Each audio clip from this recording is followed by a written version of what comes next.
A chuva martelava no vidro embaçado do carro enquanto Rafael observava o prédio onde funcionava a sua antiga empresa. Ou melhor, onde funcionava. Agora havia apenas uma placa de aluga-se balançando ao vento. Testemunha muda do naufrágio que sua vida havia se tornado nos últimos 8 meses. Parecia uma eternidade e um piscar de olhos ao mesmo tempo. Ele apertou o volante com força, sentindo o couro gasto sob seus dedos. Aquele Audi já não era mais seu há 3 meses. Agora, dirigia um Corsa 2010 emprestado pelo cunhado, cada barulho do motor uma lembrança dolorosa de tudo que havia perdido. Mas não era o carro. Nunca foi sobre o carro. Era sobre acordar às 3 da madrugada com o peito apertado ou ar faltando. O cérebro disparando em pânico com a pergunta que não queria calar. Como deixei isso acontecer? Era sobre evitar o olhar de decepção da esposa. Era sobre mentir para os filhos que sim. Papai estava bem apenas cansado. Era sobre encontrar ex-funcionários no supermercado e sentir o peso do silêncio constrangedor. Rafael tinha sido alguém, dono de uma empresa de tecnologia que faturava 7 dígitos por ano. 43 funcionários, 2 andares inteiros naquele prédio comercial no bairro nobre da cidade. Matérias em revistas de negócios, convites para palestrar em eventos. Um apartamento de frente para o mar, 2 carros importados, viagens internacionais. A vida que ele havia construído tijolo por tijolo desde os 22 anos. E então desmoronou. Não foi dramático como nos filmes. Não houve um único momento catastrófico. Foi uma erosão lenta e brutal. Começou com a perda de um cliente grande, uma aposta errada em um projeto que consumiu recursos. Um sócio que se revelou menos competente do que parecia. Decisões tomadas com ego em vez de dados sinais ignorados. Avisos não ouvidos. E quando finalmente acordou para a gravidade da situação, já era tarde demais. A dívida era monstruosa. Fornecedores cobrando, funcionários sem salário, impostos atrasados, advogados, contadores, todos trazendo mais notícias. Ele tentou salvar, Deus sabe como tentou. Trabalhou 20 horas por dia. Vendeu o apartamento, vendeu os carros, colocou tudo que tinha como garantia, mas era como tentar enxugar gelo. Quanto mais se esforçava, mais fundo afundava. A falência foi declarada em uma terça-feira chuvosa, parecida com aquela. Rafael se lembrava de assinar os papéis no escritório do advogado.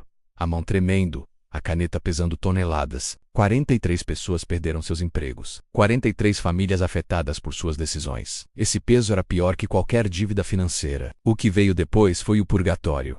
Mudaram para um apartamento alugado de 2 quartos. A esposa Mariana voltou a trabalhar como professora depois de 8 anos em casa, cuidando dos filhos. Os meninos, Lucas de 9 e Pedro de 6, não entendiam por que tinham mudado, por que não podiam mais ter certas coisas. Por que papai ficava tanto tempo trancado no quarto? Os amigos sumiram. Alguns por constrangimento, outros por medo de que pedisse dinheiro emprestado, outros simplesmente porque a amizade era circunstancial, ancorada em um estilo de vida que não existia mais. As ligações ficaram raras, depois inexistentes. Até os familiares se afastaram, com exceção do irmão de Mariana, que emprestou o carro e oferecia palavras de encorajamento que soavam vazias.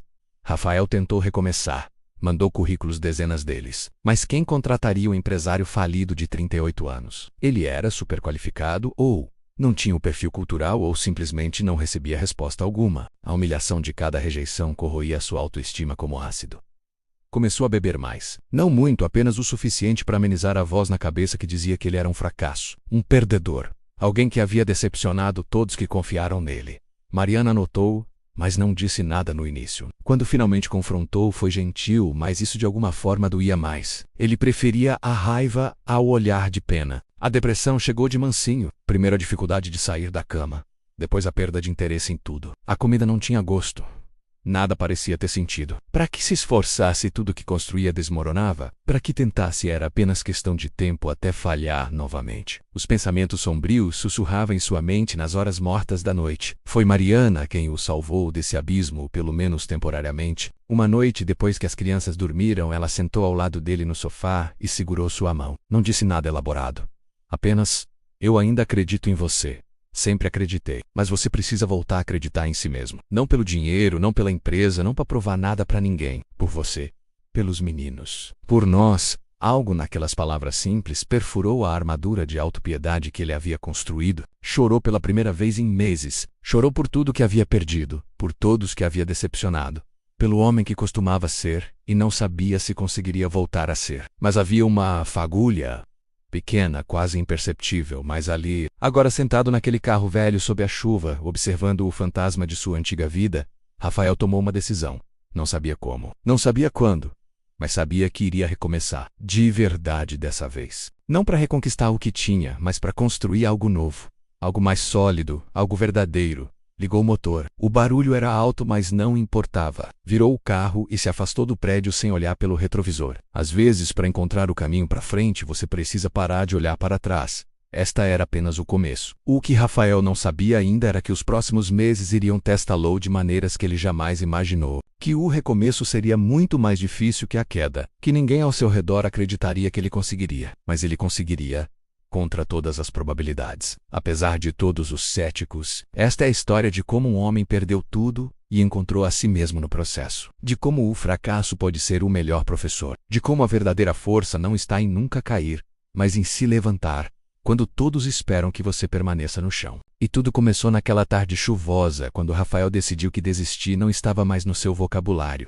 Os 3 primeiros meses após aquela decisão foram de longe os mais difíceis. Rafael descobriu rapidamente que motivação e determinação, embora importantes, não pagavam contas. A realidade continuava brutal, impiedosa, indiferente aos seus novos propósitos. Ele acordava às 5 da manhã todos os dias, não porque tinha algo específico para fazer, mas porque ficar na cama alimentava os demônios. Fazia café na cafeteira velha que pegaram emprestado da sogra, sentava na minúscula mesa da cozinha e abria o notebook. A tela iluminava seu rosto cansado enquanto ele buscava alguma coisa. Qualquer coisa. Freelancer. Essa foi a primeira estratégia. Rafael criou perfis em todas as plataformas que encontrou. Upwork, Freelancer, 99 Freelance, Workona. Ofereceu seus serviços em desenvolvimento de software, consultoria em tecnologia, gestão de projetos. Cobrava valores baixos, quase constrangedores considerando sua experiência, mas precisava começar de algum lugar. As primeiras semanas foram um festival de rejeições, propostas enviadas, silêncio como resposta. Quando recebia feedback, era sempre o mesmo. Perfil novo, sem avaliações, sem histórico. Ninguém confiava em alguém sem referências, mesmo que seu currículo mostrasse anos de experiência. Era o paradoxo cruel do recomeço. Precisava de oportunidades para construir reputação, mas precisava de reputação para conseguir oportunidades. Finalmente, após 57 propostas enviadas, ele contou cada uma, conseguiu o primeiro trabalho. Um site institucional simples para uma loja de roupas. Pagamento R$800. Era menos do que gastava em um jantar nos tempos de glória. Mas quando viu a confirmação do pagamento, sentiu uma alegria desproporcional. Não era sobre o valor, era sobre ter provado, mesmo que só para si mesmo, que ainda era capaz de entregar algo de valor. Mariana comemorou com ele naquela noite. Fizeram uma pizza caseira e brindaram com refrigerante. Os meninos perguntaram por que estavam comemorando. Papai conseguiu um trabalho novo, disse Mariana. E o orgulho no tom dela fez Rafael engolir o nó na garganta. Mas a euforia durou pouco. Aquele trabalho levou 2 semanas. Depois, novamente, o vazio. Mais propostas. Mais rejeições. Outro trabalho pequeno. Depois nada por 3 semanas. A inconsistência era angustiante. MMS bom. Ganhava R$2.000. Mal dava para complementar o salário de Mariana que sustentava a casa. Foi nesse período que Rafael começou a perceber algo fundamental. Estava abordando o recomeço do jeito errado. Estava tentando ser uma versão mais barata do que foi, em vez de evoluir para algo novo. Era como tentar encaixar uma peça quadrada em um buraco redondo. Funcionava, mas nunca perfeitamente. Uma madrugada, insone como muitas outras, ele se pegou lendo artigos sobre empreendedorismo, crescimento profissional, reinvenção de carreira, não os artigos superficiais de motivação que prometiam soluções mágicas, mas estudos de caso reais. Histórias de pessoas que haviam falhado e reconstruído suas vidas. E um padrão começou a emergir. Todos eles haviam identificado um problema específico que podiam resolver. Todos haviam começado pequeno, validando ideias antes de escalar. Todos haviam usado suas falhas passadas como aprendizado, não como vergonha a ser escondida. E mais importante, todos haviam encontrado maneiras de agregar valor único, não apenas replicar o que já existia no mercado. Rafael começou a refletir sobre sua própria jornada. O que ele havia aprendido com o fracasso? O que sabia agora que não sabia antes? Onde suas habilidades se encontravam com necessidades reais do mercado? As respostas não vieram imediatamente. Levaram semanas de reflexão honesta e às vezes dolorosa. Uma coisa ficou clara. Empresas pequenas e médias lutavam com os mesmos problemas que ele havia enfrentado. Falta de controles financeiros adequados. Decisões baseadas em intuição, em vez de dados. Dificuldade em implementar a tecnologia de forma eficiente. Crescimento desordenado. Ele havia cometido todos esses erros. Pagou um preço alto por eles. Mas esse conhecimento adquirido através do sofrimento tinha valor. A ideia começou a tomar forma. E se ele não tentasse vender horas de trabalho, mas vendesse soluções específicas? E se focasse em um nicho, empresas em crescimento que cometiam os mesmos erros que ele cometeu? E se usasse sua história de fracasso não como vergonha, mas como credential? Eu cometi esses erros para que você não precise cometer. Soava bem na teoria. Na prática, colocá-lo em ação era aterrorizante. Significava ser vulnerável. Significava admitir publicamente seus fracassos. Significava arriscar a pouca reputação que ainda tinha. E se as pessoas apenas zombassem? E se confirmasse o que ele temia secretamente, que era realmente um fracassado? Mariana mais uma vez foi quem o encorajou. Você acha que as pessoas que passam por dificuldades querem conselhos de alguém que nunca falhou? Ou de alguém que caiu, se machucou, aprendeu e se levantou? Sua história não é sua fraqueza, Rafa. É sua força. Rafael decidiu dar o próximo passo, por mais assustador que fosse. Criou um blog simples. O primeiro post se chamava Como Perdi uma Empresa de 7 Dígitos. Lições de um fracasso bem-sucedido. Escreveu durante 3 dias, revisou 10 vezes, quase deletou tudo 5 vezes. Finalmente, com o dedo tremendo sobre o mouse, clicou em publicar às 11 da noite de uma quinta-feira. Depois, foi dormir esperando o pior. Acordou com 53 comentários, 240 compartilhamentos e sua caixa de e-mail cheia.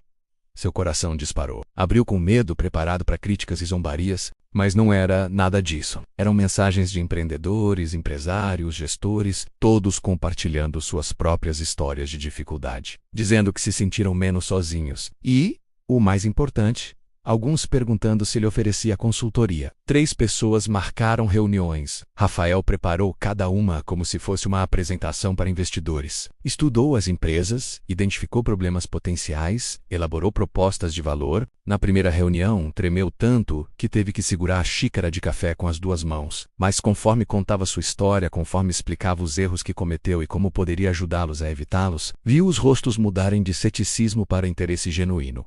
2 daquelas 3 reuniões viraram contratos. Não eram grandes, R$ 1.500 cada para uma consultoria de 3 meses. Mas era recorrente, era previsível, era O segundo post do blog foi 5 sinais de que sua empresa está em apuros, e você ainda não percebeu. Mais compartilhamentos, mais e-mails, mais reuniões. Lentamente, penosamente, algo começava a se construir. Mas não era fácil. Havia dias em que Rafael queria desistir. Dias em que o peso da dúvida era opressor. Dias em que olhava para a conta bancária e se perguntava se estava sendo realista ou apenas adiando o inevitável. O medo do fracasso estava sempre ali, uma sombra constante. E ainda havia os julgamentos. Um ex-colega comentou publicamente em seu LinkedIn: engraçado ver gente dando consultoria depois de quebrar a própria empresa. A frase ficou martelando na cabeça de Rafael por dias. Mas ele continuou. Porque desistir significaria provar que o comentário estava certo. 6 meses após aquela tarde chuvosa, Rafael tinha 9 clientes de consultoria. A renda mensal girava em torno de R$ 8.000. Não era nem de longe o que ganhava antes, mas era suficiente para que Mariana pudesse reduzir sua carga horária e passar mais tempo com os meninos. Pequenas vitórias que pareciam enormes conquistas. O apartamento alugado continuava pequeno, mas agora tinha vida, as paredes foram pintadas. Alguns móveis novos apareceram, nada extravagante, mas funcional e escolhido com cuidado. Lucas e Pedro tinham seus próprios quartos novamente, mesmo que minúsculos. A família jantava junta todas as noites. E Rafael percebia que estava presente de verdade, não apenas fisicamente. Ouvia as histórias dos meninos sobre a escola, ria das piadas sem graça. Ajudava com o dever de casa. As coisas simples que havia negligenciado quando estava ocupado demais construindo o império, mas Rafael sabia que estava em um platô. A consultoria individual tinha um teto natural. Havia apenas tantas horas no dia, apenas tantos clientes que conseguia atender com qualidade. Se quisesse crescer, precisaria pensar diferente. E foi exatamente isso que aconteceu graças a um encontro inesperado. Tiago havia sido um de seus melhores desenvolvedores na antiga empresa. 26 anos, talentoso, criativo, leal até o fim amargo. Quando a empresa faliu, ele foi um dos poucos que não demonstrou ressentimento. Disseram um adeus respeitoso e Rafael assumiu que nunca mais se veriam. Afinal, por que alguém manteria contato com o chefe que destruiu seu emprego? Mas Tiago apareceu. Literalmente. Tocou a campainha do apartamento numa tarde de sábado. Rafael abriu a porta e ficou paralisado por um segundo. Uma onda de vergonha e culpa lavando sobre ele. Tiago, relaxa, chefe. Não vim cobrar nada, Tiago sorriu. Mas havia algo diferente nele. Menos ingênuo, mais maduro. Posso entrar? Sentaram na pequena varanda, Tiago recusou o café, foi direto ao ponto.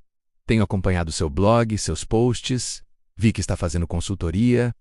'Não Fez uma pausa. Tô trabalhando numa startup, salário ok, mas não é isso. Não é o que eu quero fazer pelo resto da vida. Rafael não sabia onde aquilo ia dar, então apenas escutou. Lembra quando você falava sobre criar soluções que escalassem? Produtos, não projetos. Eu pensei muito nisso depois que a empresa fechou. E tive uma ideia.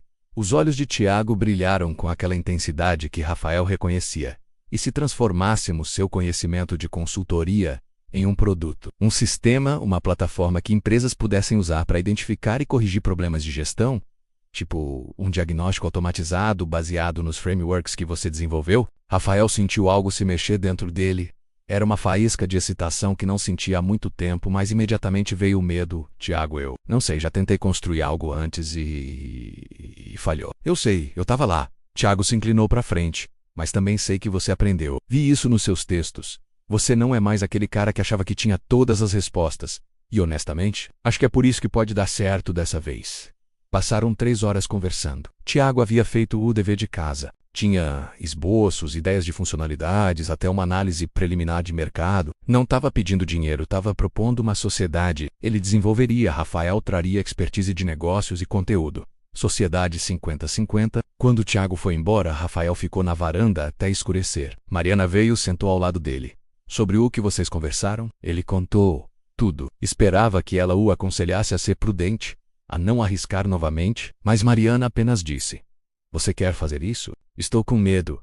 Eu sei, mas não perguntei se estava com medo. Perguntei se você quer fazer isso. Rafael olhou para a esposa. Ela tinha rugas nos olhos que não existiam 2 anos atrás. Fios grisalhos começando a aparecer, mãos calejadas de trabalhar mais do que deveria. Tudo porque ele havia falhado. E ainda assim, ela olhava para ele com confiança. Eu quero, ele admitiu. Mas dessa vez, faça diferente. Nos dias seguintes, Rafael e Tiago se reuniram várias vezes. Mas antes de qualquer coisa, Rafael estabeleceu regras. Nada de grande investimento inicial, nada de contratar funcionários prematuramente, nada de escritório chique. Começariam minúsculo, validariam cada suposição, cresceriam apenas quando os números justificassem. Tiago concordou com tudo. Aliás, insistiu em adicionar mais regras. Ele também tinha suas cicatrizes da falência anterior. Trabalharia no projeto nas noites e fins de semana, mantendo o emprego atual, sem salário até que houvesse receita real, sem promessas grandiosas, apenas execução focada. CRIAM, MVP, produto mínimo viável ridiculamente simples. Um questionário online que empresários podiam preencher, que então gerava um relatório básico identificando áreas de risco baseadas nos padrões que Rafael havia identificado em suas consultorias. Nada sofisticado, nada de inteligência artificial ou tecnologia de ponta, apenas funcional. O primeiro teste foi um desastre. Rafael ofereceu gratuitamente para seus clientes de consultoria. Metade não respondeu. A outra metade disse que era interessante, mas não usou novamente. O questionário era longo demais, o relatório era vago demais, a interface era confusa, muitos teriam desistido ali, mas desta vez Rafael reagiu diferente. Em vez de entrar em pânico ou negar os problemas, sentou com Tiago e dissecaram cada feedback. O que especificamente não funcionava? Por quê? Como poderiam melhorar? Versão 2. Questionário reduzido pela metade. Relatório mais específico e acionável. Interface redesenhada. Testaram novamente, melhor, mas ainda não bom o suficiente. Versão 3. Depois 4. Depois 5. No quarto MSI. Algo clicou. Um dos clientes não apenas usou a ferramenta, mas pediu para sua equipe toda usar. Depois ligou para Rafael entusiasmado. Isso identificou 3 problemas que eu nem sabia que tinha. Quanto custa a versão completa? Rafael e Tiago não tinham uma versão completa. Mas improvisar rápido era uma habilidade que Rafael havia desenvolvido nos dias sombrios. Estamos em beta fechado, mas posso oferecer acesso premium por R$ 500 mensais com consultoria integrada. O cara aceitou na hora. Aquela foi a primeira receita do que ainda nem tinha nome oficial. Rafael e Tiago comemoraram com cerveja barata na varanda, R$ 500. Uma fração do que a antiga empresa faturava em 1 hora. Mas significava validação, significava que estavam construindo algo que as pessoas realmente queriam. Mais 2 clientes vieram na sequência, depois mais 3. Rafael adaptava a oferta conforme aprendia. Não era uma plataforma de software como Tiago havia imaginado inicialmente, era algo híbrido. Tecnologia mais conhecimento humano. O sistema fazia o diagnóstico, mas Rafael e eventualmente outros consultores ofereciam a interpretação e o plano de ação personalizado. No 6º mês da parceria, tinham 18 clientes pagantes, receita mensal, R$ 9.000, divididos entre eles. Tiago finalmente largou o emprego na startup, Oficializaram a sociedade, registraram a empresa, chamaram de Recomeço Consultoria e Tecnologia. O nome era uma homenagem óbvia, talvez até brega, mas era honesto. Rafael não estava rico novamente, estava longe disso, mas tinha algo mais valioso. Estava construindo do jeito certo, lentamente, sustentavelmente, com humildade, sem ego, sem promessas vazias, apenas valor real para clientes reais. E pela primeira vez desde o colapso, quando olhava no espelho, reconhecia o homem que via, não o empresário arrogante de antes, não o fracassado destruído de meses atrás, mas algo novo. Alguimela. O primeiro ano da Recomeço Consultoria. Tecnologia terminou com 42 clientes e receita mensal de R$23 mil. Para muitos, seria um número modesto. Para Rafael, era uma vitória monumental. Cada real conquistado representava não apenas dinheiro, mas validação, redenção, prova de que o fracasso não era o fim da história. Mas o sucesso trouxe novos desafios, e Rafael estava determinado a não repetir os erros do passado. O principal deles, a tentação de crescer rápido demais. As oportunidades começaram a aparecer. Um investidor anjo que havia lido sobre eles em um blog de startups ofereceu R$200 mil em troca de 20% da empresa. Na primeira reunião, Rafael sentiu a adrenalina familiar. O homem falava de escalar do capture mercato, de crescer 10 vezes em um ano. Era sedutor. Era exatamente o tipo de conversa que Rafael adorava há 2 anos. Tiago estava empolgado. Com esse dinheiro poderíamos contratar desenvolvedores, melhorar a plataforma, investir em marketing. Rafael pediu uma semana para pensar. Naquela noite, fez algo que nunca tinha feito antes. Criou uma planilha de cenários. O que aconteceria se aceitassem o investimento? Quais seriam as expectativas? Que tipo de crescimento precisariam entregar? Quais riscos estariam assumindo? Os números não mentiam. Aceitar o investimento significaria pressão para crescer rapidamente. Significaria contratar antes de ter processos sólidos. Significaria prometer resultados que podiam não se materializar. Significava repetir o padrão que havia destruído sua primeira empresa. Na reunião de retorno, Rafael recusou. O investidor ficou visivelmente surpreso. Você está recusando dinheiro? Estou recusando crescer da forma errada. Rafael respondeu com calma, aprendi da pior maneira possível que crescimento sem fundação é apenas uma queda mais alta esperando para acontecer. Tiago ficou em silêncio no caminho de volta. Rafael temia ter decepcionado o sócio. Mas então Tiago falou. Foi a decisão certa. Eu estava empolgado com o dinheiro, mas você está pensando no longo prazo. É por isso que essa sociedade funciona. Em vez de capital externo, focaram em crescimento orgânico. Cada real que entravam, reinvestiam estrategicamente. Melhoraram a plataforma aos poucos, automatizaram processos repetitivos. Criaram materiais educativos para clientes. E mais importante, aperfeiçoaram a entrega. Mas nem tudo eram vitórias. O terceiro mês do segundo ano trouxe a primeira grande crise. 3 clientes cancelaram na mesma semana. 2 porque suas próprias empresas estavam com dificuldades financeiras. 1 porque disse que não estava vendo resultados suficientemente rápidos. O último comentário doeu particularmente. Rafael revisou todo o trabalho feito. Tinha sido rigoroso, detalhado, baseado em dados. Mas o cliente esperava milagres, não melhorias graduais. Queria transformação instantânea, não processo consistente. Foi uma lição difícil. Nem todo cliente era o cliente certo. Alguns queriam soluções mágicas, outros não estavam dispostos a fazer o trabalho necessário. E tentar servir todo mundo era uma receita para falhar com todos. Rafael e Tiago refinaram seu perfil de cliente ideal. Empresas entre 5 e 50 funcionários, em fase de crescimento, mas dispostas a construir fundações sólidas. Líderes humildes o suficiente para admitir que não sabiam tudo. Começaram a recusar projetos que não se encaixavam nesse perfil mesmo quando precisavam do dinheiro. A ironia era fascinante. Quanto mais seletivos se tornavam, mais clientes de qualidade apareciam. Era como se a clareza sobre quem eles eram e o que ofereciam atraísse exatamente as pessoas certas. Mas a pressão pessoal era constante. Rafael trabalhava 60 horas por semana. Não era tão insano quanto na primeira empresa, mas ainda era muito... Mariana estava compreensiva, mas ele via o cansaço nos olhos dela. Lucas, agora com 11 anos, começou a reclamar que o pai nunca tinha tempo para jogar videogame com ele. Foi Pedro, com apenas 8 anos, quem entregou a verdade com a franqueza brutal das crianças. Papai, você disse que agora seria diferente. Mas você ainda trabalha o tempo todo. A frase cortou mais fundo que qualquer crítica de negócios. Rafael percebeu que estava caindo na velha armadilha. Sacrificar o presente por um futuro hipotético, trabalhando tanto para construir algo melhor, que esquecia de viver enquanto construía. Implementou mudanças imediatas. Nada de trabalho após as 7 da noite. Nada de trabalho nos domingos, exceto emergências reais. E bloqueou 2 horas toda tarde de sábado exclusivamente para os meninos. Não eram grandes mudanças, mas faziam diferença. Curiosamente, sua produtividade não caiu. Na verdade, melhorou. Ter limites forçava a priorização, forçava a eficiência, forçava a delegação. E isso levou à próxima grande evolução da empresa. Precisavam de ajuda.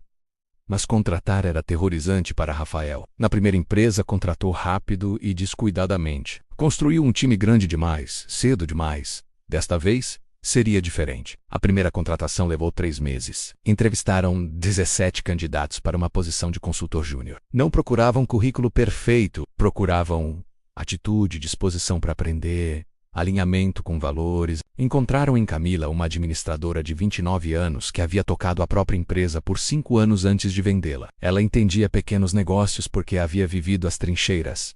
Camila não mudou tudo imediatamente, mas aliviou a pressão. Assumiu clientes menores, liberando Rafael e Tiago para focar em cases mais complexos e em melhorar o produto. 3 meses depois, contrataram mais um consultor, depois um assistente administrativo. Crescimento lento, deliberado, apenas quando absolutamente necessário. Final do 2º ano, 78 clientes, receita mensal de R$57 mil, equipe de 5 pessoas. A matemática era simples, mas poderosa. Não eram números que impressionariam investidores de venture capital, mas eram números sólidos, sustentáveis, reais. Rafael finalmente conseguiu alugar um apartamento maior. Não um palácio, mas 3 quartos decentes em um bairro classe média. Lucas e Pedro tinham espaço para brincar. Mariana tinha um cômodo que transformou em ateliê de pintura, um hobby que havia abandonado anos atrás. Eram pequenos luxos que significavam tudo, mas talvez a maior vitória tenha sido a noite em que jantaram no restaurante onde Rafael costumava fazer reuniões de negócios nos velhos tempos. Ele havia evitado o lugar por medo de encontrar conhecidos,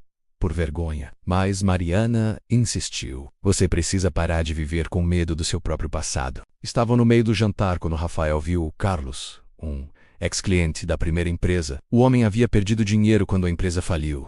Rafael sentiu o estômago apertar. Mas antes que pudesse se esconder, Carlos o viu e veio até a mesa. Rafael. Há quanto tempo? O tom era neutro, impossível de ler. Rafael se levantou, preparado para desculpas ou confronto. Carlos, eu tenho acompanhado seu trabalho novo, vi seu blog, sua empresa nova.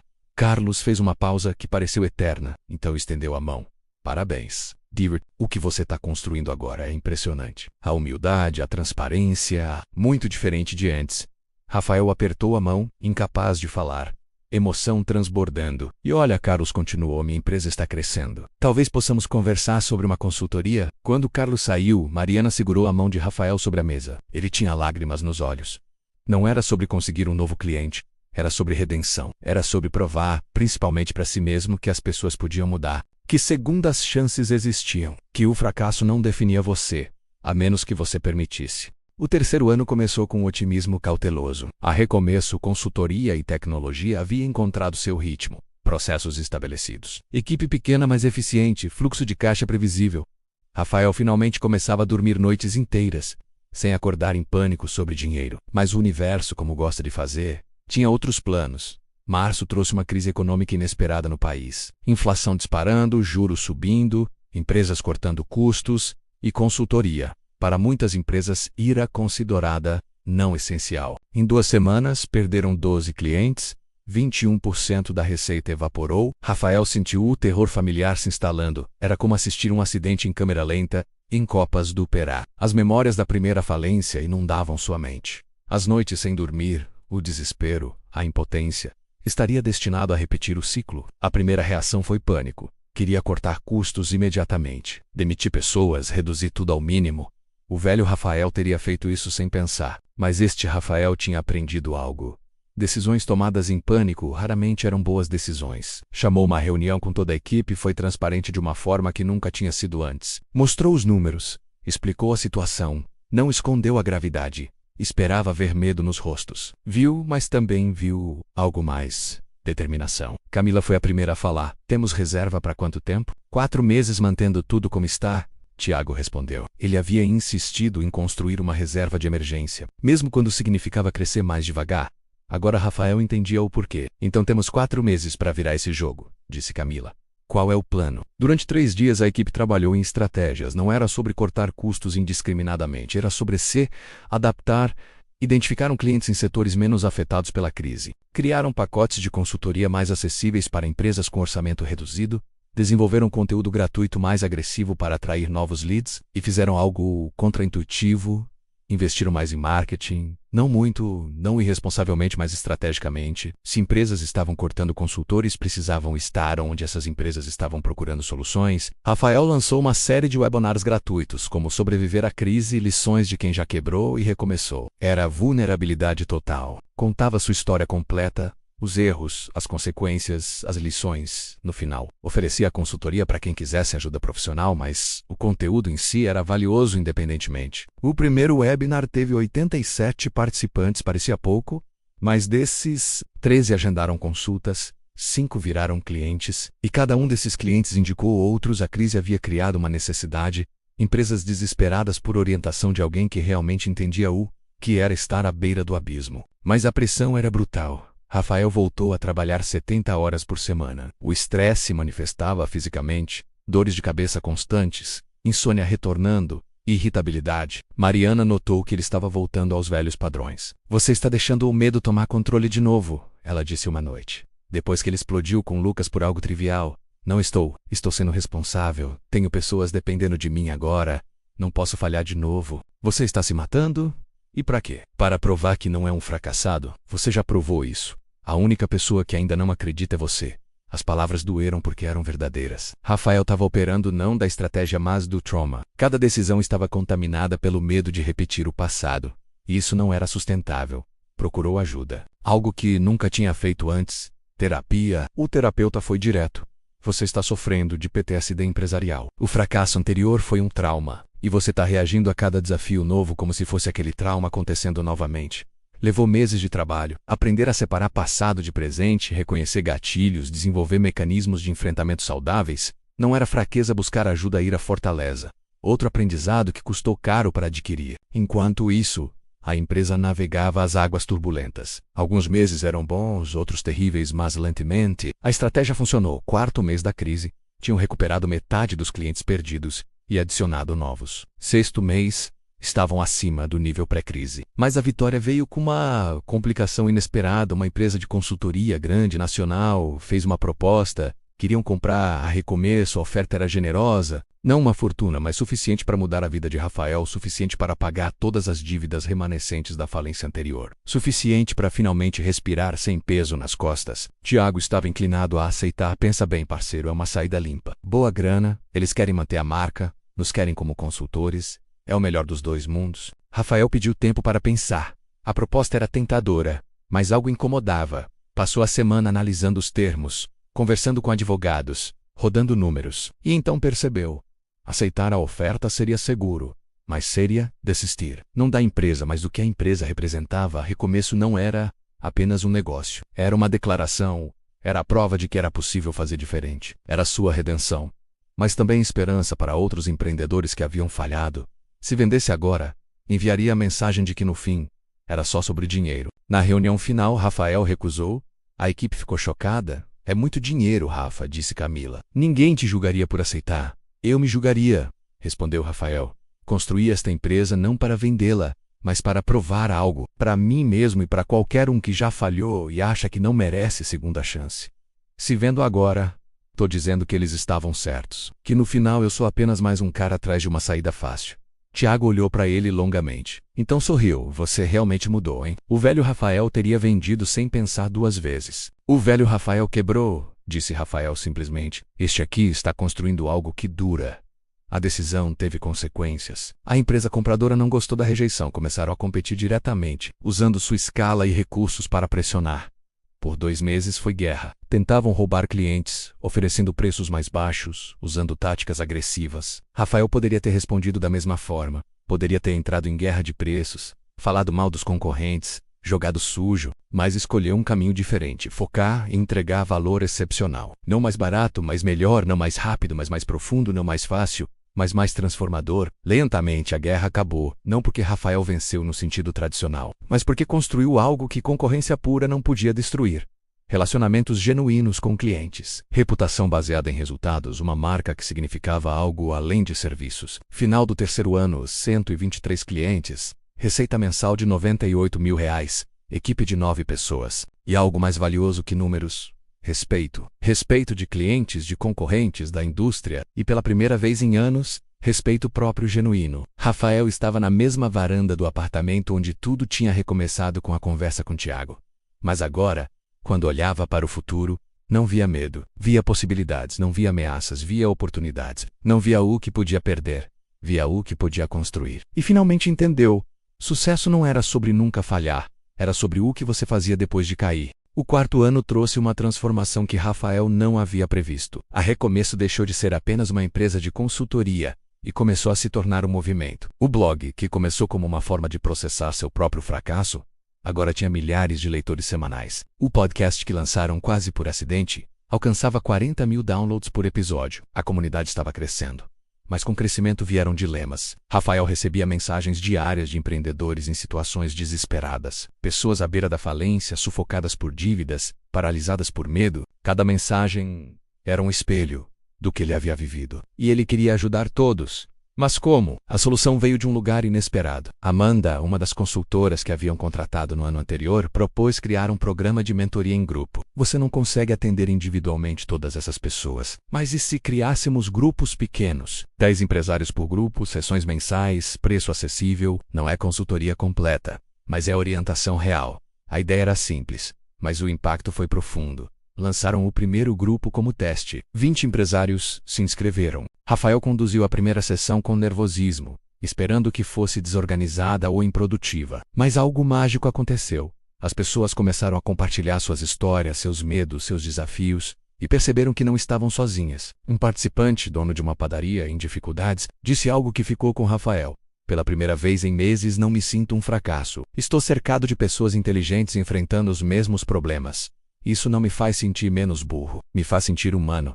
A mentoria em grupo se tornou um dos produtos mais valiosos da empresa. Não pelo lucro, embora fosse financeiramente viável, mas pelo impacto. Rafael via empresários transformarem seus negócios não apenas pela consultoria técnica, mas pelo suporte emocional e pela perspectiva de outros que entendiam. Mas nem tudo era crescimento orgânico e momentos inspiradores. O quarto ano também trouxe a primeira grande perda pessoal relacionada ao negócio. Tiago anunciou que estava se mudando para outro estado, por razões familiares. Não era uma saída hostil, não havia conflito, apenas vida acontecendo. A notícia devastou Rafael mais do que esperava. Tiago não era apenas seu sócio, era o primeiro que acreditou no recomeço. Era quem o procurou quando ninguém mais queria se associar ao empresário falido.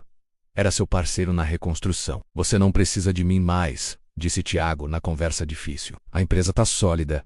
A equipe é forte. Você se tornou o líder que precisava ser. Meu papel aqui está completo.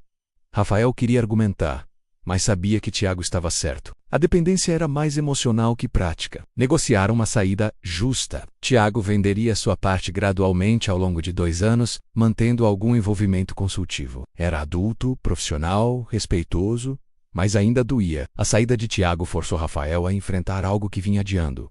Estruturar a liderança da empresa de forma sustentável. Não podia depender de uma única pessoa, nem mesmo de si próprio. Precisava construir um sistema que funcionasse independentemente de qualquer indivíduo. Promoveram Camila a diretora de operações. Ela tinha provado sua competência repetidamente e tinha o respeito de toda a equipe. Amanda assumiu a liderança da área de conteúdo e comunidade. Contrataram um CFO de meio período, um contador experiente que havia tocado seu próprio escritório por 15 anos. Pela primeira vez, Rafael tinha um verdadeiro time de liderança.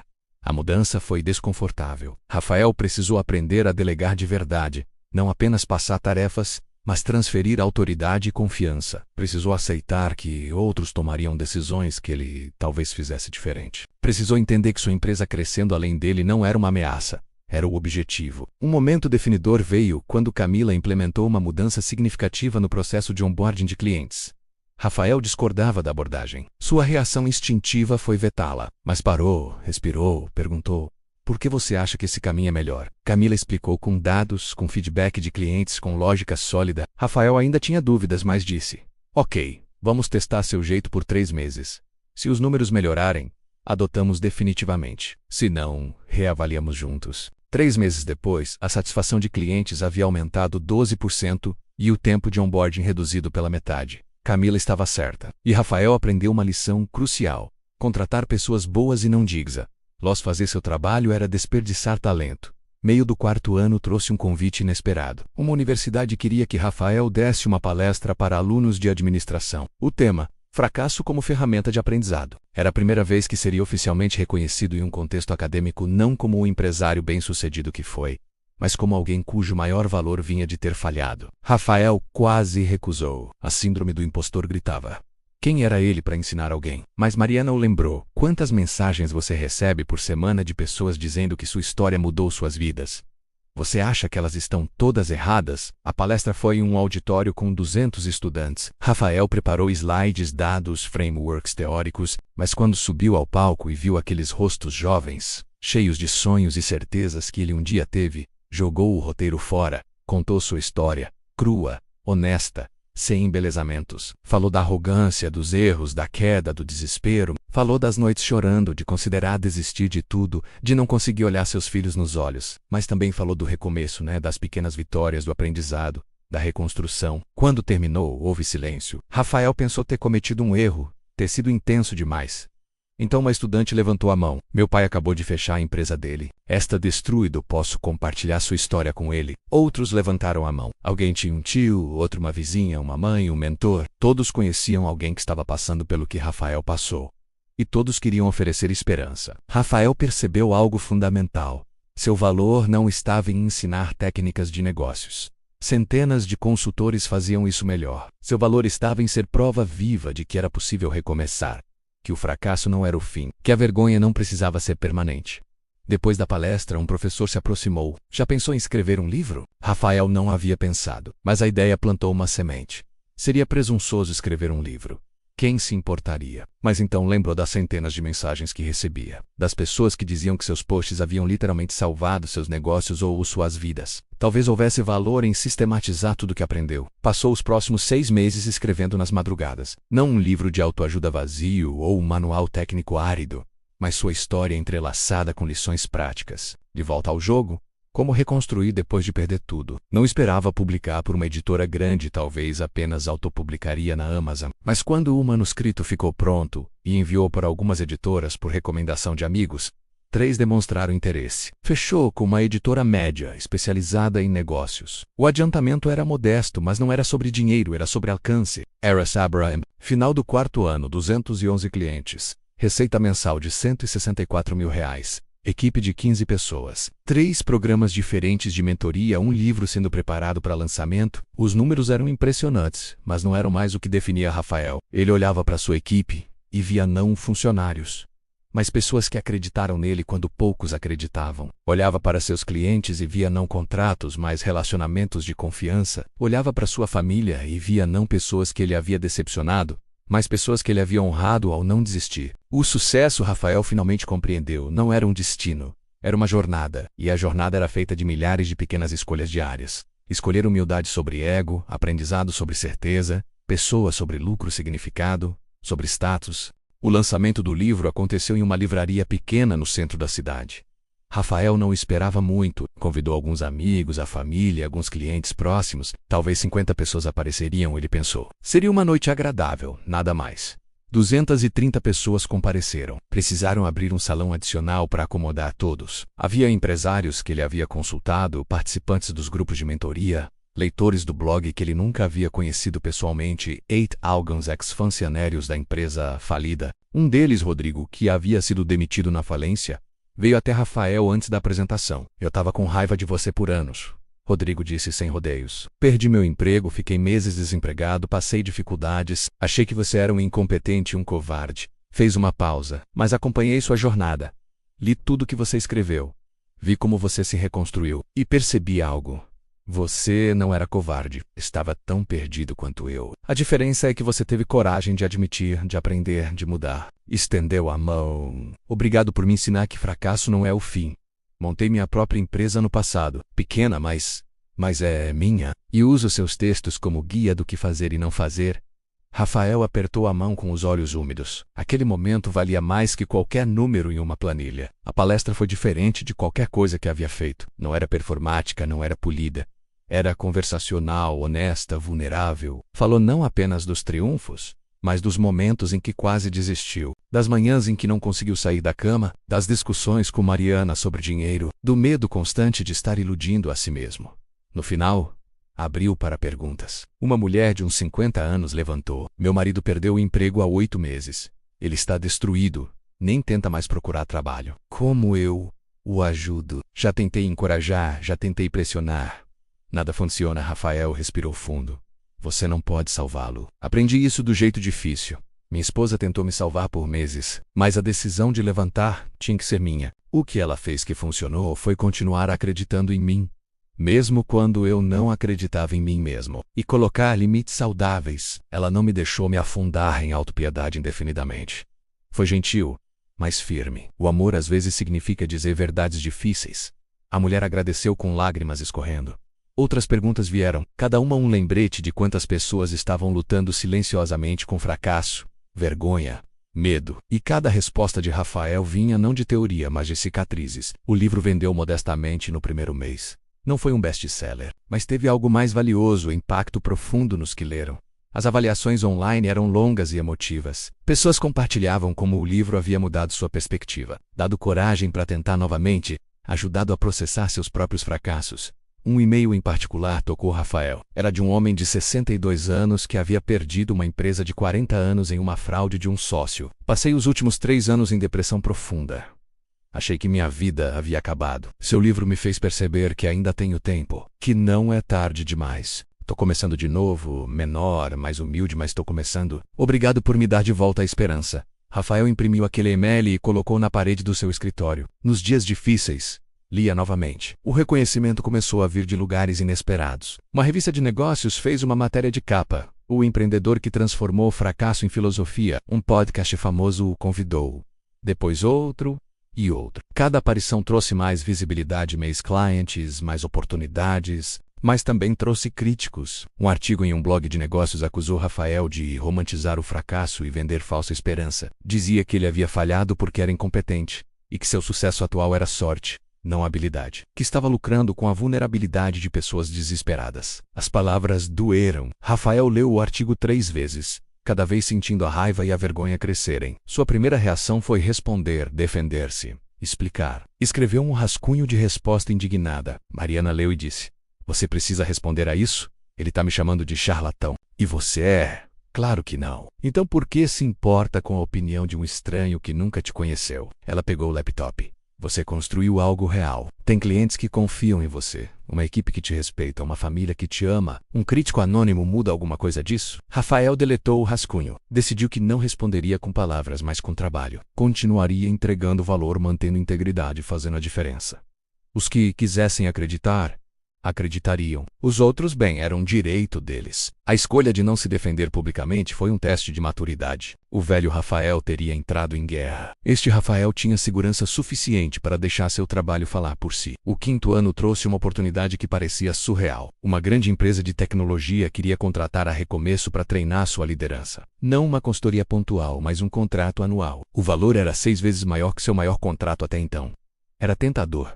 Mas Rafael fez sua lição de casa. Pesquisou a empresa, falou com funcionários, leu avaliações e descobriu uma cultura tóxica.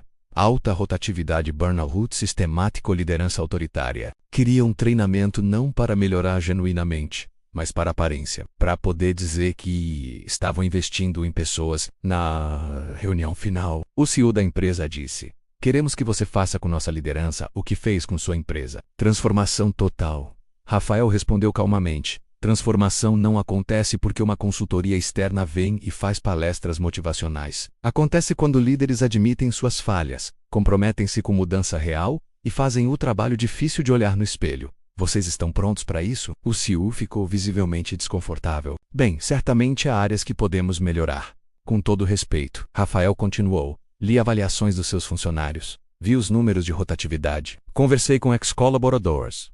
Vocês não precisam de treinamento de liderança. Precisam de uma reformulação cultural completa. E isso não é algo que eu ou qualquer consultor pode fazer por vocês. Tem que vir de cima, tem que ser genuíno, tem que ser radical. Se estiverem realmente prontos para isso, podemos conversar. Mas não vou pegar seu dinheiro para aplicar band-aid em uma hemorragia.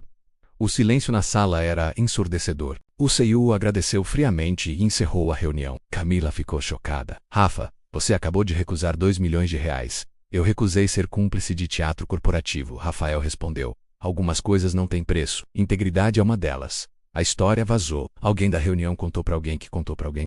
Uma semana estava em sites de notícias de negócios.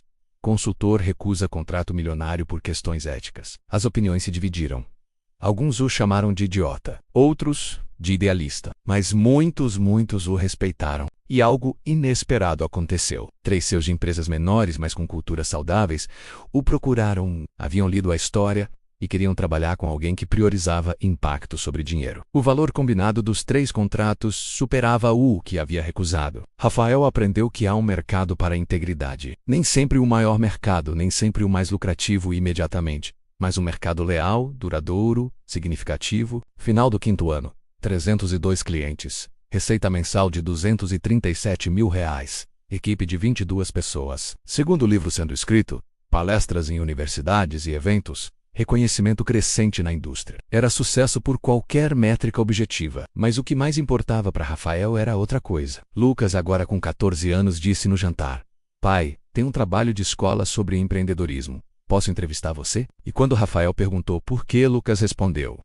Porque você é o empreendedor mais legal que conheço. Não por ter uma empresa grande, mas porque você é real. Aquilo valia mais que qualquer prêmio, qualquer reconhecimento, qualquer número em uma conta bancária. O 6º ano começou com Rafael sentindo algo que não experimentava há muito tempo. Contentamento. Não era complacência, não era acomodação. Era a paz que vem de saber que você está no caminho certo, mesmo que o destino ainda seja incerto. Mas com essa paz, veio uma inquietação diferente. Uma pergunta que começou a martelar em sua mente durante as madrugadas. E agora? Para onde isso vai? Qual é o próximo nível? Não era sobre dinheiro. A empresa era financeiramente saudável. Não era sobre reconhecimento. Ele tinha mais visibilidade do que jamais imaginou. Era algo mais profundo. Um senso de responsabilidade com tudo que havia aprendido, tudo que havia recebido, todas as pessoas que haviam acreditado nele. Mariana percebeu a inquietação. Você está pensando demais novamente, ela disse uma noite. Estou pensando na quantidade certa. Ele sorriu. Mas tem uma pergunta. Fizemos tudo isso, construímos tudo isso. E se não for o suficiente? E se eu puder fazer mais o quê? Não sei ainda. Mas sinto que há algo maior esperando. Algo que vai além de consultoria e livros. A resposta veio de um lugar inesperado. Rafael foi convidado para palestrar em um evento de empreendedorismo em uma cidade do interior. Era pequeno, cerca de 300 pessoas, maioria donos de pequenos negócios lutando para sobreviver. O organizador foi honesto. Não podiam pagar muito, mas seria uma audiência que realmente precisava da mensagem. Rafael aceitou. A palestra foi em um clube local, estrutura simples, cadeiras plásticas, um projetor antigo. Mas a energia na sala era palpável. Aquelas pessoas não estavam ali por networking superficial ou para tirar selfies com palestrantes famosos, estavam ali buscando respostas reais para problemas reais. Após a palestra, uma mulher de uns 40 anos se aproximou. Suas mãos tremiam enquanto segurava um caderno surrado. Senhor Rafael, desculpe incomodar. Tem uma loja de roupas... Tá em dificuldades, devo muito, não sei o que fazer. Não consigo pagar uma consultoria, mas poderia. Você poderia me dar apenas um conselho? Um único conselho que faça diferença? Rafael olhou para ela. Viu em seus olhos o mesmo desespero que ele havia sentido anos atrás. Viu a vergonha de estar pedindo ajuda. Viu a última fagulha de esperança lutando para não se apagar. Sentaram em um banco do lado de fora. Por uma hora, Rafael conversou com ela. Fez perguntas, entendeu sua situação, deu orientações práticas, não cobrou nada. Não era o momento para pensar em negócios. Era o momento de ser humano. Quando finalmente se levantou para ir embora, havia uma fila de 16 pessoas esperando. Todas com histórias parecidas. Todas precisando desesperadamente de orientação. Todas sem condições de pagar a consultoria profissional. Rafael ficou até meia-noite conversando com cada uma. Dirigiu de volta para casa exausto. Mas algo havia mudado. Ele tinha visto com clareza cristalina o próximo passo. Na segunda-feira convocou a equipe. Quero criar algo novo.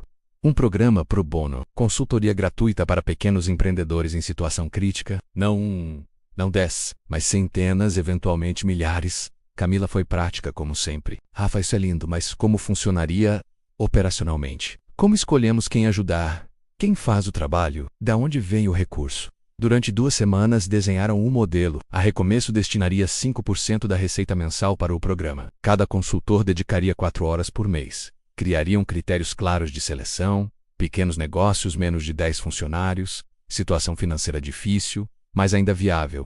Liderança comprometida com mudança real. Chamaram de Projeto Recomeço Social. Lançaram com capacidade para atender 20 empreendedores por mês. As inscrições abriram e em 48 horas tinham 1.200 aplicações. A escala do problema era esmagadora.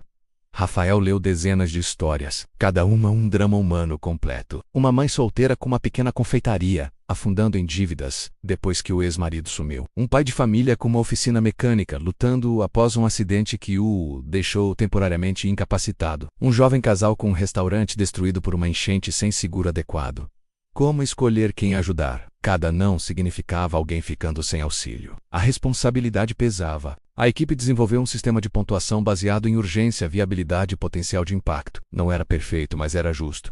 E começaram. O primeiro caso foi Dona Márcia, 71 anos, costureira. Havia começado seu negócio aos 16, trabalhado a vida inteira. Mas má gestão e uma doença que a afastou por meses haviam deixado dívidas que ela não sabia como pagar. Estava prestes a fechar tudo.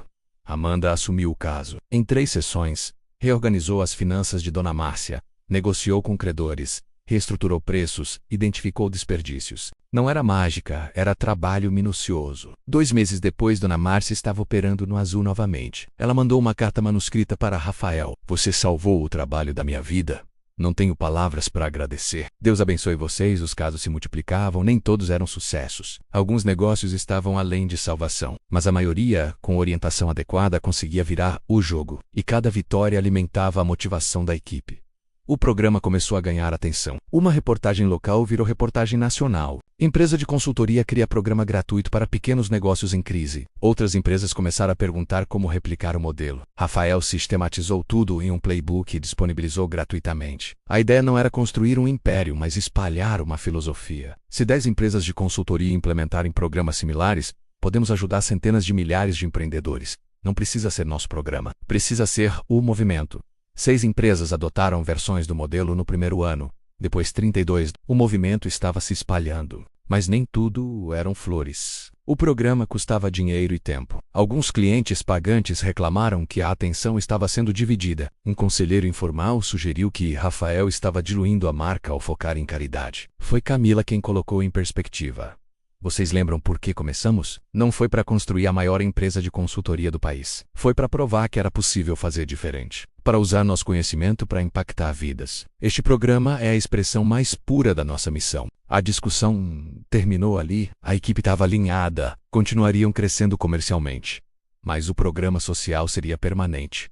Não opcional. O impacto começou a aparecer em formas inesperadas. Ex-participantes do programa se tornavam clientes pagantes anos depois quando suas empresas cresciam. Outros se tornavam evangelistas, indicando a recomeço para conhecidos. Alguns até se tornaram parceiros oferecendo seus serviços específicos gratuitamente para futuros participantes do programa. Um ecossistema estava nascendo, não construído por capital ou estratégia corporativa, mas por reciprocidade genuína e senso de comunidade. Rafael estava em uma reunião quando seu celular tocou. Era um número desconhecido. Normalmente ignoraria, mas algo o fez atender. Alô, Rafael. Aqui é a Sandra. Você me ajudou há 8 meses. Minha loja de roupas, Rafael lembrou. A mulher da palestra no interior, a primeira que o procurou naquela noite transformadora.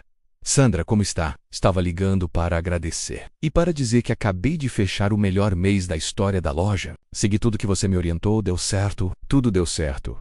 Ela estava chorando do outro lado da linha. Você salvou meu negócio, salvou minha vida.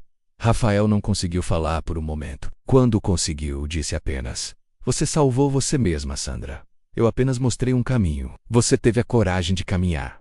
Quando desligou, Rafael olhou pela janela do escritório. Via um movimento da cidade, milhares de pessoas vivendo suas vidas, cada uma com suas batalhas invisíveis, e pensou em quantas Sandras existiam por aí. Quantas pessoas à beira do abismo, precisando apenas de uma mão, de uma orientação, de um pouco de esperança. Não podia salvar todas, mas podia tentar salvar algumas. E talvez, apenas talvez, essas algumas salvariam outras. E assim, em ondas concêntricas, o impacto se multiplicaria. Essa, Rafael percebeu, era a definição real de sucesso. Não o que você acumula, mas o que você espalha.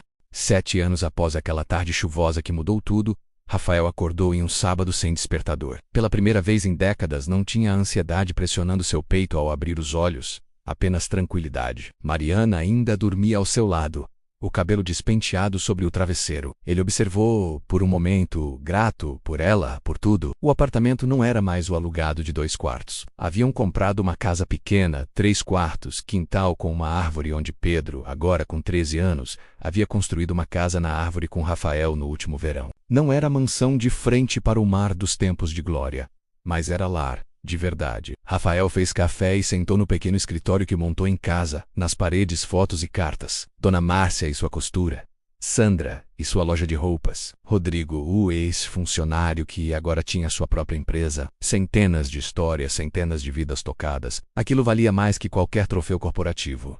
O telefone tocou. Era Camila, desculpa ligar no sábado, mas preciso te contar, lembra do Jó? Aquele cara do restaurante que atendemos ano passado? Rafael lembrou. Caso difícil. Restaurante familiar à beira do fechamento. Dívidas sufocantes, casamento do dono desmoronando junto com o negócio. Ele acabou de me mandar uma mensagem, Camila continuou. Emoção evidente na voz. O restaurante não apenas sobreviveu, está prosperando, ele quitou todas as dívidas. Está abrindo a segunda unidade. Mas o melhor, ele quer criar seu próprio programa de mentoria gratuita para outros donos de restaurantes em dificuldades. Quer replicar o que fizemos por ele, Rafael sorriu.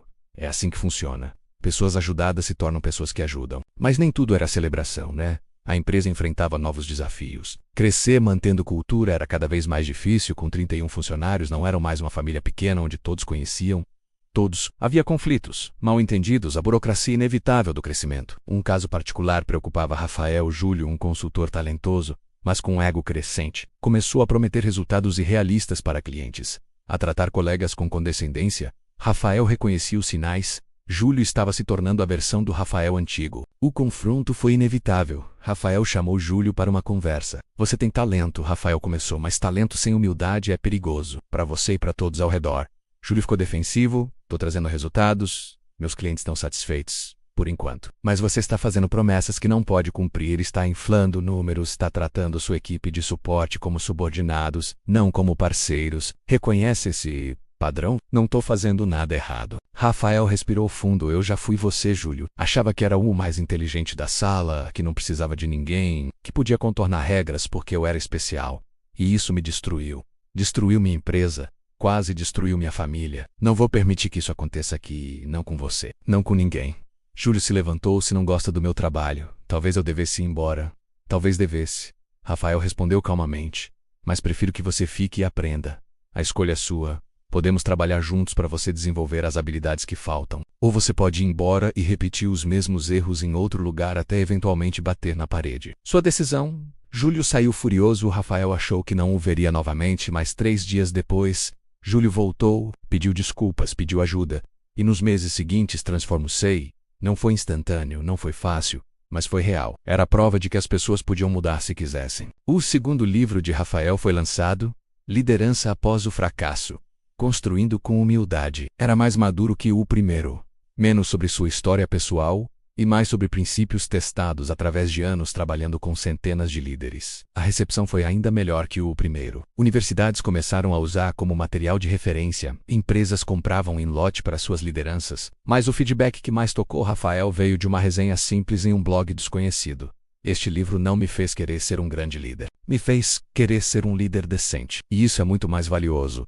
Com a visibilidade crescente, vieram convites para conselhos de administração, oportunidades de investimento em startups, propostas de sociedade em novos empreendimentos. Rafael recusou a maioria. Não porque não fossem boas oportunidades, mas porque não se encaixavam no que ele queria construir. Uma proposta, entretanto, o fez pensar. Uma universidade queria criar uma cadeira de empreendedorismo resiliente e ofereceu a posição de professor visitante para Rafael. Seria dar aulas uma vez por semana, trabalhar com estudantes, compartilhar conhecimento de forma sistemática. Mariana achou que ele deveria aceitar. Você sempre disse que educação é multiplicador de impacto. Aqui está sua chance. Mas Rafael tinha dúvidas. Eu não sou acadêmico, não tenho PhD, mal terminei a faculdade. Quem sou eu para ensinar em uma universidade? Você é alguém que viveu o que vai ensinar. Quantos professores podem dizer isso? Teoria é importante, mas experiência real é insubstituível. Rafael aceitou. A primeira aula foi aterrorizante, 70 estudantes o observando, esperando sabedoria. Ele começou da única forma que sabia, com honestidade. Não estou aqui para ensinar vocês a terem sucesso. Dezenas de outros professores farão isso melhor que eu. Estou aqui para ensinar algo que ninguém quer falar.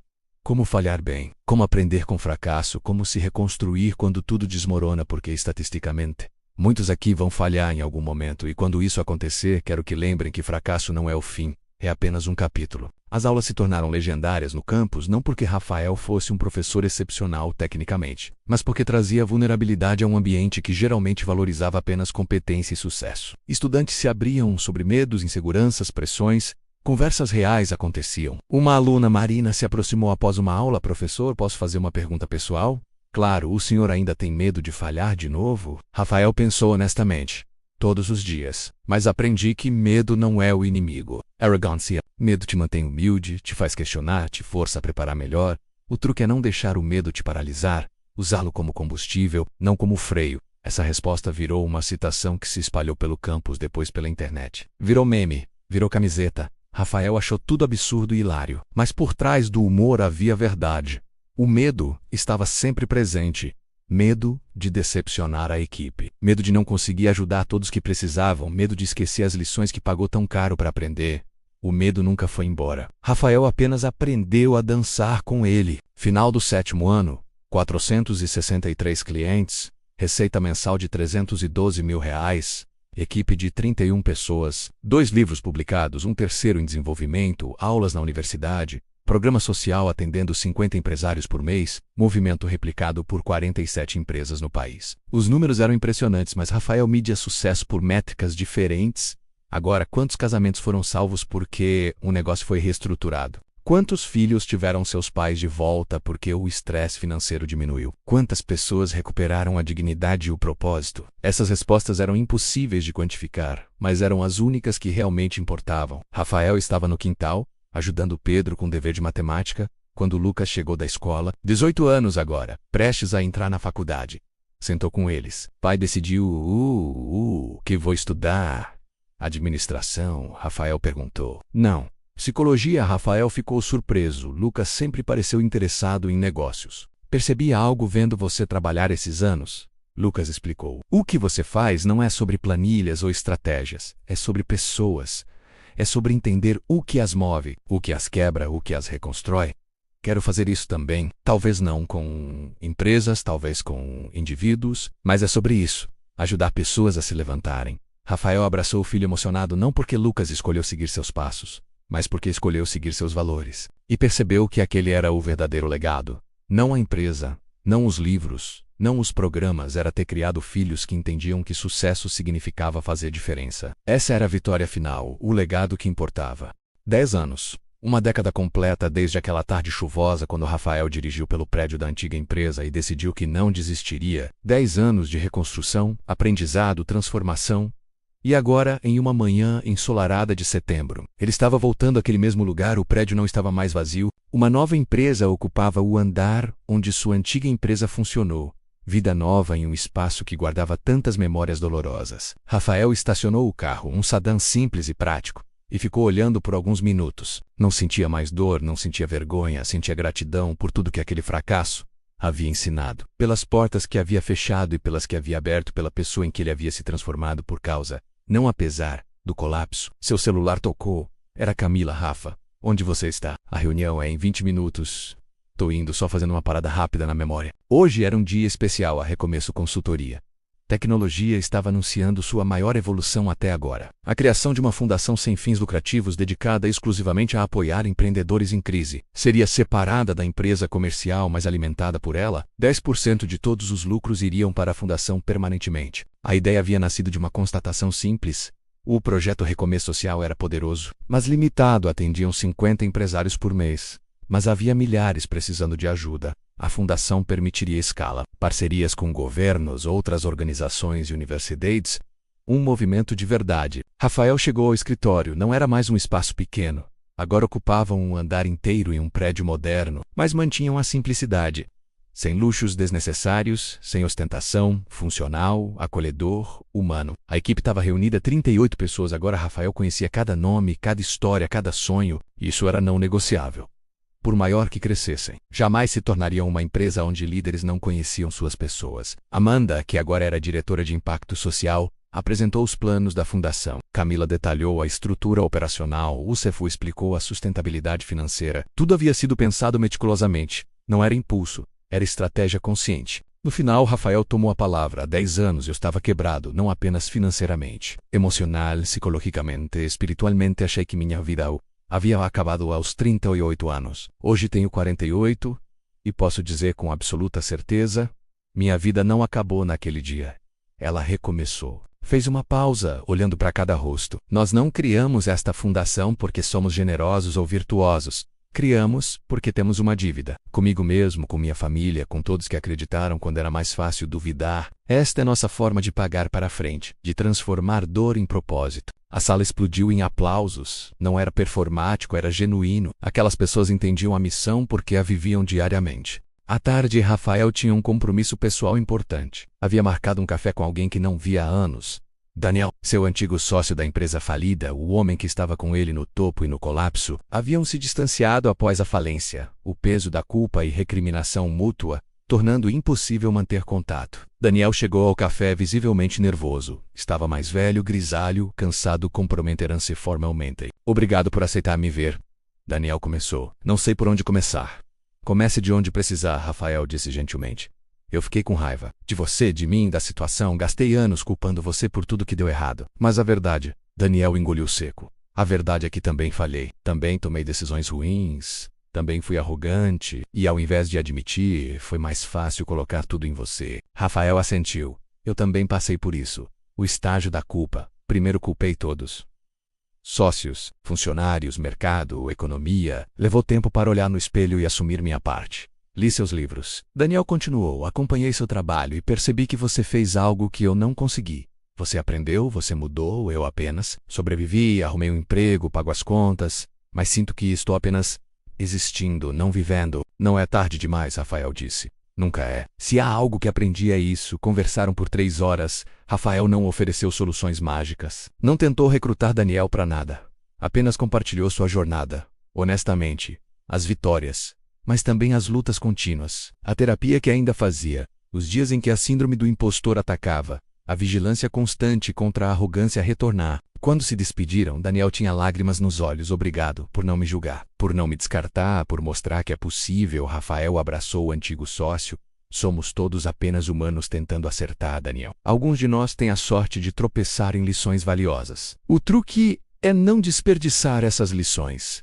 À noite, Rafael jantou em casa com a família. Mariana havia preparado o prato favorito dele. Lucas estava lá. De volta da faculdade para o fim de semana, Pedro contava animado sobre o time de basquete da escola. Era uma cena absolutamente comum, ordinária.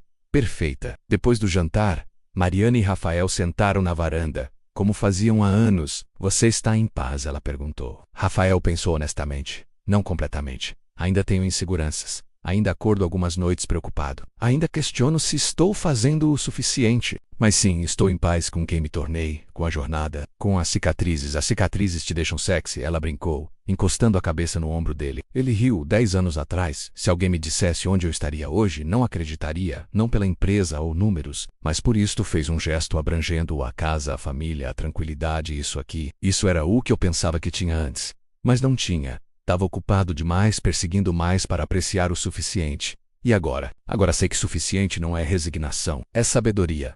O telefone de Rafael vibrou. Uma mensagem de um número desconhecido. Senhor Rafael. Meu nome é Carlos Eduardo, acabei de perder minha empresa. Tô destruído, não sei o que fazer, vi sua história, por favor me diga. Dá para recomeçar? Rafael olhou a mensagem. Quantas mensagens assim havia recebido ao longo dos anos? Centenas mil. E cada uma representava uma vida em crise, uma pessoa no precipício. Digitou a resposta. Carlos, sim, dá para recomeçar. Não será fácil, não será rápido. Haverá dias em que você vai querer desistir. Mas se você fizer o trabalho, se aprender com os erros, se mantiver humildade e determinação, não apenas dá para recomeçar, dá para construir algo melhor do que tinha antes. Vou te ligar amanhã, vamos conversar. Você não está sozinho. Mariana leu sobre seu ombro. Você nunca cansa de ajudar. Nunca, porque eu lembro como era estar onde eles estão. E lembro de como cada pequena ajuda, cada palavra de encorajamento, cada prova de que era possível me manter bebível. Se posso ser isso para alguém, como posso recusar? Ficaram em silêncio por um momento, apenas apreciando a noite. Sabe o que é engraçado? Rafael disse. Passei os primeiros 38 anos da minha vida perseguindo o sucesso. Construindo, escalando, conquistando e consegui. Tinha tudo que achava que queria e era vazio. Depois perdi tudo. E no processo de reconstruir, descobri o que realmente importava. Não números, não status, mas significado, conexão, propósito, crescimento real, não apenas crescimento de receita. Você acha que precisava perder tudo para aprender isso? Mariana perguntou. Rafael pensou, não sei. Talvez algumas pessoas aprendam sem cair, mas eu não era uma delas. Eu precisava quebrar para ser reconstruído corretamente. E embora nunca desejaria aquela dor em ninguém, não mudaria minha história porque ela me trouxe aqui. E aqui é exatamente onde preciso estar. Mariana beijou sua bochecha. Estou orgulhosa de você, do homem que você se tornou. Sempre estive, né? Mas hoje especialmente porque hoje. Porque hoje quando você voltou àquele prédio, não voltou como um fantasma assombrado pelo passado, voltou como alguém em paz com sua história. E isso, meu amor, é a verdadeira vitória. Rafael puxou-a para mais perto, olhou para o céu noturno. 10 anos parecia uma vida inteira. Era uma vida inteira. A velha vida havia morrido naquele prédio. Uma nova havia nascido nas cinzas. E enquanto olhava as estrelas, Rafael pensou em todos os Carlos Eduardos lá fora, todos os empresários quebrando, todos os profissionais perdendo empregos, todos os sonhadores enfrentando fracasso. Quantos desistiriam? Quantos encontrariam força para continuar? Quantos transformariam suas quedas em trampolins? Ele não podia salvar todos, mas podia tentar um de cada vez. Uma história de cada vez. Uma vida reconstruída de cada vez. Esta não era apenas a história de Rafael. Era a história de qualquer um que já falhou e se perguntou se valia a pena tentar novamente. A resposta, ele agora sabia com absoluta certeza, era sim. Sempre sim. Porque o fracasso não é o oposto do sucesso. É parte do caminho até ele e, às vezes, você precisa perder tudo para descobrir o que realmente vale a pena ter. Rafael tinha perdido tudo e ganhado algo muito mais valioso no processo. Ele mesmo. O sucesso não é nunca falhar. É falhar, aprender, levantar e tentar novamente. Mas desta vez com sabedoria. Desta vez com humildade. Desta vez com propósito verdadeiro, Rafael. Em seu terceiro livro, O Outro Lado da Queda,